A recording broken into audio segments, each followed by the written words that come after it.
everybody. Welcome to this week's episode of The County Seat. I'm your host, Chad Booth. We are privileged today to have a one-on-one conversation with the new sheriff of Salt Lake County, Sheriff Rosie Rivera. Thank you for joining us today. Appreciate it. Thank you for having me. You've accomplished quite a bit of firsts. You have made more headlines than most sheriffs in the last few decades because I believe you are the first woman sheriff. Yes. In the entire state. Is that not correct? Yes, in the entire state. And you are also the first Hispanic sheriff as well. Is that correct? Yes, and only the second Hispanic in the United States. So. Wow. So, you know, are you getting interview offers from like papers in Washington and all over just because of this? I've had a lot of interview offers. Well, I'm privileged and very thankful that you took this one. Thank you. So I would like to actually start with your journey because this is an accomplishment. This is something that's noteworthy. How did you get your start in law enforcement and the journey that led you to being the sheriff? Well, my start took a little while. I was a teenage mother, so my path was going to be in law enforcement. However, that path changed to become a mother. So at the age of 31, my children were old enough to where I could go to the police academy. And I went to the police academy, got hired by Weber State right out of the academy, worked there for a year. And then I came to Salt Lake County and was hired as a deputy, and I moved out to Riverton. And I've been living in Riverton ever since. That was 24 years ago. And from Salt Lake County, I moved over to Taylorsville Police Department when they decided to form their own police department. Then when Taylorsville decided to come back to the county, however, the county was Unified Police by then. So I worked with Unified Police Department, and I left there as a deputy chief out of the Riverton precinct, and now I'm sheriff.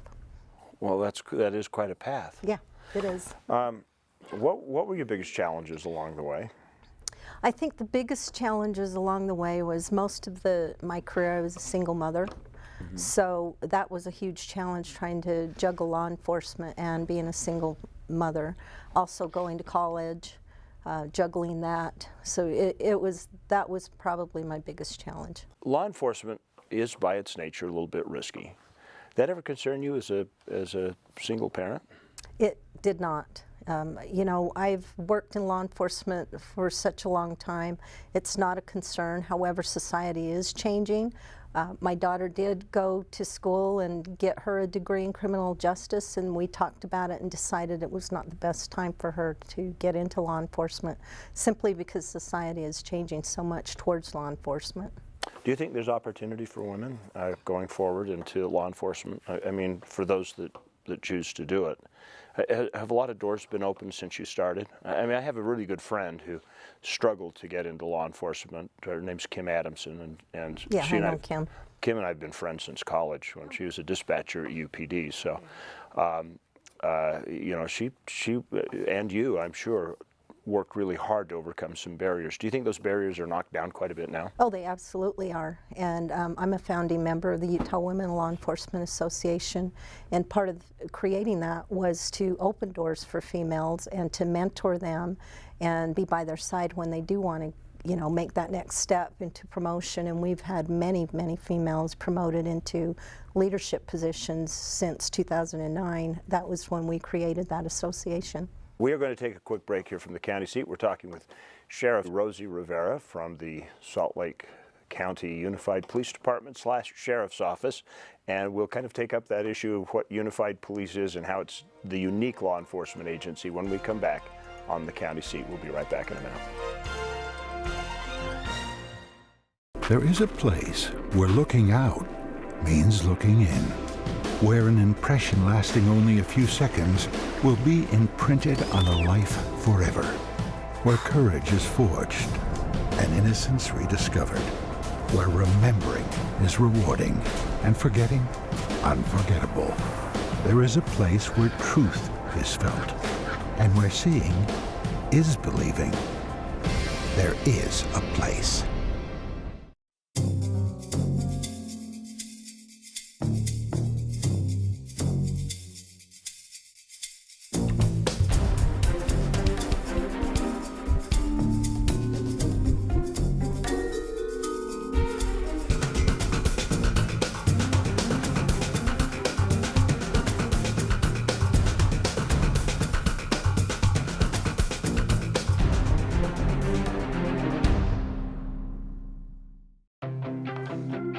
Too often we find ourselves in shoes like these, or these. Wouldn't it be nice to change into something more like this, or this? How about these? Put on whatever shoes you prefer and come to Beaver County. We have exactly the adventure you need to put under them. So the next time you want to change out of these, come to Beaver County where you can jump into a pair of these. Beaver County, Utah. Lace up for adventure. The Utah Farm Bureau began as a collection of farmers supporting each other to raise the food we enjoy. Today, Farm Bureau membership encompasses everyone, whether ranchers, growers, or just everyday folks like you and me. Members enjoy discounts on items like vehicles and ATVs, or insurance that's very affordable. You don't have to be a farmer to join, and dues are small, but together we make a big difference in keeping our food supply local and abundant. Join Utah Farm Bureau. Welcome back to the county seat. We're talking with Rosie Rivera, who's the sheriff of Salt Lake County, also the head of the Unified Police Department for the county. You know, Unified PD has been around for what, 8, 9 years, 10 years? Yes. Well, it's been around about 9 years. 9 years. There's still a lot of people who really, you know, don't quite grasp what the Unified PD is. I think it would be kind of helpful for us to understand the role of the sheriff in the Unified PD, and you know, are they two separate entities? Are they one entity? Exactly how does that work? Well, they are two separate entities, but they all fall under the Office of the Sheriff. And Unified Police Department, it was a thought for several years, but in 2010 is actually when they became an actual entity for law enforcement. Unified Police Department is our law enforcement side of the organization, where it has patrol officers and detectives and canyon officers. You know, those kind of law enforcement jobs are part of Unified Police Department. Because the actual, basically on the street law enforcement falls to PD. Yes. Running the jail is...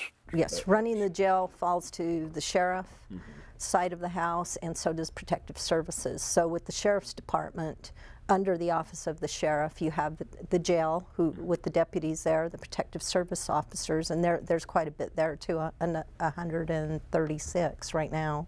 So that's like their own police department. So how does the UPD work? I mean, let's draw a comparison to Utah County next door. They have a regular sheriff's department.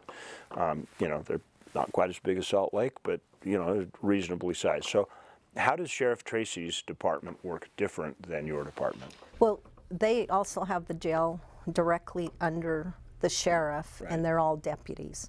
With Unified Police Department, they're a separate entity that the officers, we refer to them as police officers, where in the jail they're deputies. Their roles are much different.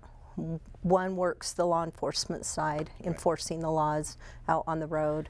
And the unique thing about Unified Police Department is there are many cities that don't want to have their own police department. They have become unified, and they come into Unified Police Department, whether they may contract with us or they're part of the service district. And the county falls under that too, the unincorporated county. That would include our, you know, new townships as well fall into it. So how is the management structure different in Unified PD? Because it isn't just all things rolling uphill to the sheriff's office. There are other governing bodies. So, and how is that different? Yes, we have a governing body that oversees the Unified Police Department. So mainly they're dealing with our budgets and some policies, things like that, but we run everything by our governing board when we're making decisions on how to manage Unified Police Department. So you have the governing board, but we also have chain of commands. We have deputy chiefs throughout every single precinct.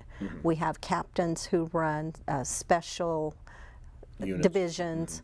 And then we have a deputy chief who is over Unified Police Department, their operations. Okay, so you basically take all the work up to your office on the law enforcement side. Yes. Who's that governing body made up of? Mayors and then township members as well. So. Okay, so it is the individual cities. I guess just very quickly, one would think that sometimes that creates a conflict because a mayor in a city may think that they have a different idea of how law should be enforced, and you're responsible for good law enforcement across the entire county. Does that ever come in conflict? It hasn't. The governing board doesn't set laws. They can, mayors and councils can set ordinances in their own communities, but they don't set laws for law enforcement. That's state law, and then we have county ordinances, and then you have city ordinances. But it doesn't, I have not seen where that becomes a problem or a conflict. We'll come back and talk some of the challenges of UPD in just a second here on the county seat. We'll be right back.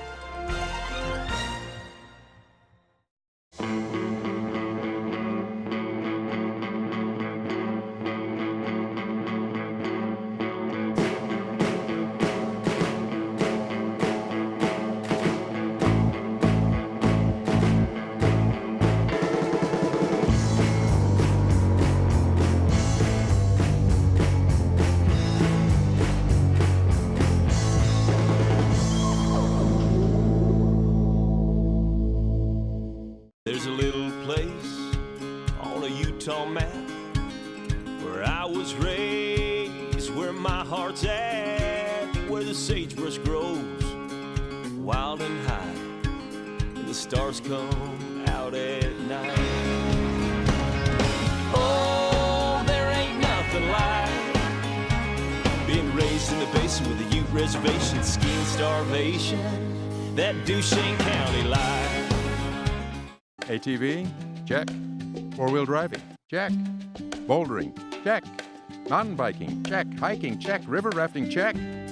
Adventure is about more than just crossing activities off of a list, but hey, if you can find a place that gives you everything you're looking for, all the better.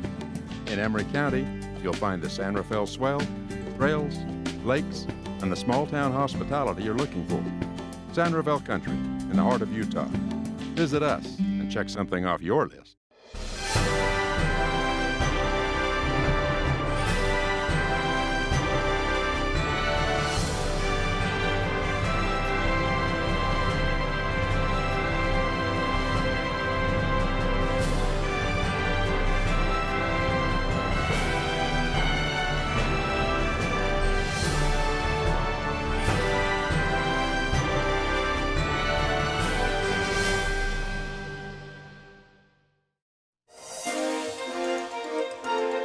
Welcome back to the county seat. We're talking with Sheriff Rosie Rivera. We're talking about the Unified Police Department and this new role she stepped into, and it looks like she didn't miss a stride so far. I do want to talk to you about problems that are facing the department, and of course, obviously the first one that's going to come up in people's minds is Rio Grande homelessness in Utah. Is there any way we could have handled this better so that we didn't get ourselves to the point where Mayor McAdams and everybody is kind of panicked about getting this under control? I don't know if we could have handled it better. We tried the diversion tactic once already, so this is a whole separate operation, and from my point of view, it looks like it is working. It just takes patience and for people to let it work. What are the hallmarks, what are the tracer signs that it is working? Because outlying communities say, no, they're just ending up here, and you hear all kinds of things. I want to get the actual straight word, unfiltered. Well, what is working is that there's a treatment side now. We're in phase 2. So phase 1 was to those who had warrants or could be arrested on criminal charges were booked into jail, even though we knew they were addicted to drugs. They've now got clean while they're in jail, and we've offered them treatment. Yesterday was a second day of treatment offering, and about 35 people said, yes, I'll take treatment. And so anytime you can help someone that's addicted to drugs, they hit rock bottom, but they're sober enough to say, yes, I want help, and many of them are saying, I want help, I don't want to do this any longer. So we're putting them into treatment beds, and the success will be on the back end when those folks are successful and not homeless, they're not committing crimes, they're not addicted to drugs any longer. How much pressure is this put on the jail? It's put a lot of pressure on the jail. First we had to come up with 300 beds, so that was pressure as you know, the jail has been at capacity for several years. So, but we did make that work. Now the issue that we run into is the clientele that's coming in from the Rio Grande suffer from health issues, several different, it's a different type of clientele because they've been homeless for a long time and not had medical services. So our medical bills have gone way up, our prescription bills are up. And you know, people don't realize that the jail has to deal with that, and we have to pay for that. You know, Sheriff Winter told me in his first interview on the show that he, and this was 6-7 years ago, that he was spending nearly $84,000 a month just on prescription medications for inmates. Yes. And you say it's gone way up. Oh yes, it's gone way up, and so has health care, because we are required to provide the best care possible. So, you know, we have over 50 nurses, we have doctors there. So people don't look at a jail as a medical place, but we truly are in a lot of ways, because that's what we're dealing with right now. It's unfair to ask, but because you may not have that number at hand, but how much has that grown? Has it doubled? It probably hasn't doubled, but it has gone up significantly as far as the medical side of, you know, because of the clientele we're bringing in. If there's already pressure on the beds, I know that Oxbow has been a contentious issue because it's a facility that's there, but that's already been re-engaged. Is that not correct? Well, we are planning on requesting they give us the funds to open Oxbow. Okay. So if that does occur, that will happen. My goal is to get those funds and get something started by July 1st of next year. How many beds does that? I don't remember. It's just over 360 beds. So it actually doubles your capacity, well, almost. It doesn't double the capacity of the jail. The jail has 2,500 beds, oh, so okay. it just will put a Band-Aid on it for now, because you have to consider as population grows, right, you're going to get more people who need to be incarcerated. We're looking more for most violent offenders for jail. Mm-hmm. The others can be receive treatment or some other type of programs. So in this initial phase, did you have to count on some outlying counties? Absolutely. Who's come to your rescue on this? Well, I don't want to name specific ones, but I will say we have several partners of other counties, and other sheriffs have stepped up to help us. And that's what is so great about having a good relationship with the other sheriffs in the state. So let's talk about a broader issue than just homelessness, and that would be opioid addiction as far as that goes. I mean, they're kind of related, but opioids is a much bigger problem.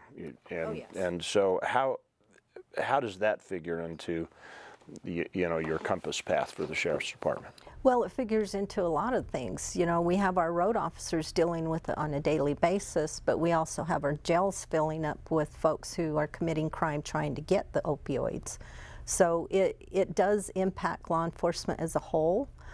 Also, these folks don't have money for it, so they go out and commit crimes, burglaries, or just to get enough for the next day. And it does create a big problem for us, and we have seen crime go up in those areas. Is JRI actually a feasible model to try and address this issue? You know, that's hard to answer because we don't know what the future is going to bring, but I think as long as they're starting to encourage doctors to quit prescribing different types of medication for those who there may be an alternative, so then they don't get addicted.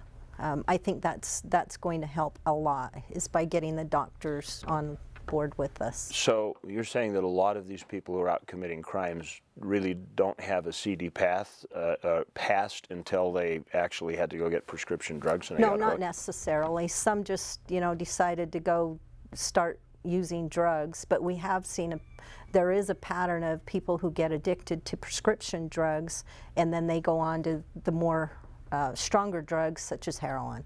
Right, and then they have to support that habit. Absolutely. And then it turns them into criminals. That's really that's a tough one.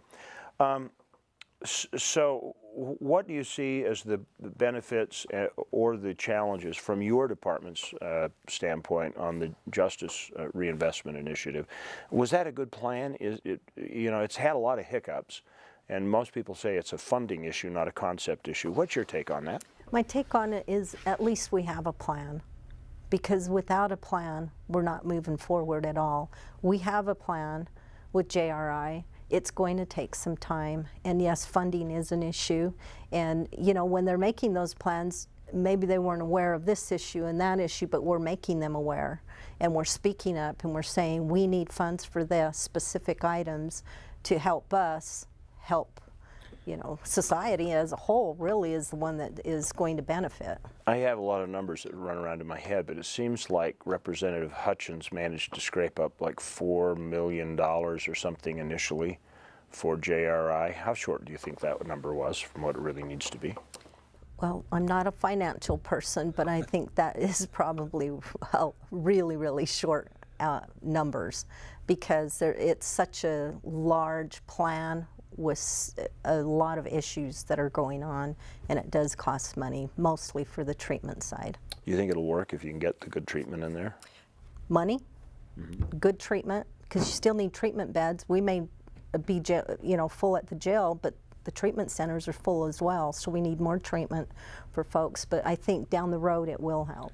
Washington County is experimenting right now with actually getting their own service providers within the jail system, within the sheriff's department, instead of contracting to mental health, to make sure they're getting the specialized treatment they need. Do you see something like that possibly for Salt Lake County? I do, yes, down the road.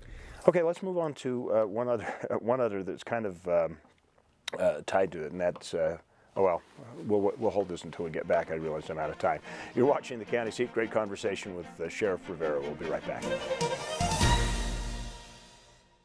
What would you do with an extra day in Utah Valley? Explore the Wasatch Mountains? Snap a family photo at Bridal Veil Falls. Cool off on Utah Lake or the Provo River.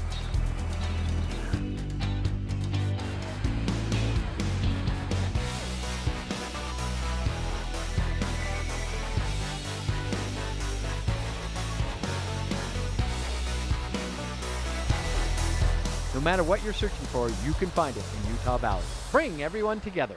149 million years in the making, dinosaurs once roamed this land. Now they're found at the Dinosaur National Monument. Let's take you beyond the bones. We call it Dinosaur Land. You'll find it offers adventures and sights not seen anywhere else in the world. Come to Dinosaur Land, Vernal, Utah. You'll want to stay forever. The dinosaurs did. The Layton Hills Mall offers more than just shopping. Bring the whole family and enjoy SeaQuest Interactive Aquarium to feed the fish and exotic birds, hold live reptiles, and even swim with the stingrays. Or pump up the action and visit Dartside, Utah's premier soft foam dart tag arena. And don't forget the Great Room Escape, where you can challenge your friends to solving mysteries inside themed rooms. So come and experience great fun at the Layton Hills Mall and visit playindavis.com for other great activities.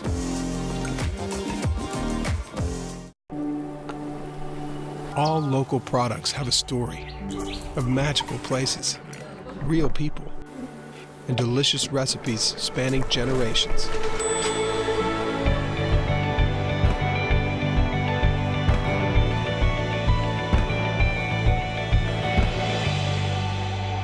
So go ahead and discover flavors you've never tasted and friends you never knew you had. Utah's own Discover Local Food. Welcome back to The County Seat. We're talking with Sheriff Rivera from Salt Lake County. You know, several years ago, Sheriff, the big buzzword, the fad really, was neighborhood watches, and this big push for community to get involved and integrated with their law enforcement agencies, the Sheriff's Department, Unified Police, and it kind of just washed away into the background, and now there seems to be a little bit of some rifts in some places. How important is that kind of engagement? Do you see it coming back? I do see it coming back, and it's extremely important. And one of my philosophies is that our communities are becoming more and more diverse, so our law enforcement needs to be diverse as well. And I don't mean by race or gender, those type of things. What I mean by is officers need to be trained. They need to know how to communicate better, de-escalate things, and become partners with the community to try to fight crime, prevent crime, and help in any way we can. One of the issues we're dealing with is the mental health issue. We go on calls nonstop all day long with people who suffer from mental illness. We are teaching our officers how to deal with people who are in a crisis or suffering from a mental illness, and that will make them more diverse and able to serve that community better. Is this mental health issue growing just as, I mean, it's still the same percentage of the population, but it just consumes more time because that number's larger? Or do you actually see it becoming more prevalent in percentage-wise with the community? We see it more prevalent, and a lot of the mental health issues are due to the opioid epidemic. Folks that are involved in drugs, that messes up, you know, their bodies, and their thinking is different, and they become suffering from mental illness. You know, I'm sure there's a different word to use for that, but those are the episodes that we are responding on, and people who are just in a crisis. So part of this issue is a trust issue, I think, and we now have communities where the police, because of community hostility towards them, have a lack of trust. The communities have a lack of trust with the police, and there's this kind of rift that's created, and it's basically been the last 8 or 9 years I've seen it kind of really grow. Will you be able to bridge that? Will community programs actually bridge it so we can actually get people that are looking at law enforcement differently, and they perhaps don't get involved in drugs and things of that nature? I do think that is going to happen. We have been real successful working with partnerships with the community, but now that I'm sheriff, I can work with the entire county and build those partnerships. It's important to have those, and it is effective in your community to help prevent crime, help people who are in a crisis, and it's just a good idea to communicate and be transparent. If you're upfront and you're honest about what situations occurred, I think the public is going to be more open to trusting us again. Do you see them being, I mean, if you got a good community engagement where they're teaming with the Sheriff's Department, do you see a significant reduction in reportable crime? Not reportable, but solve rate. Because we're still going to get, one of the things we ask for is please call us. So we want our calls to go up on suspicious circumstances, or, you know, something that's not right in your neighborhood. We're asking for calls. Excellent. Sheriff, thank you so much for your time. Appreciate it. Remember, local government is where your life happens. Be involved, be part of the solution. We'll look for you next week on the County Seat.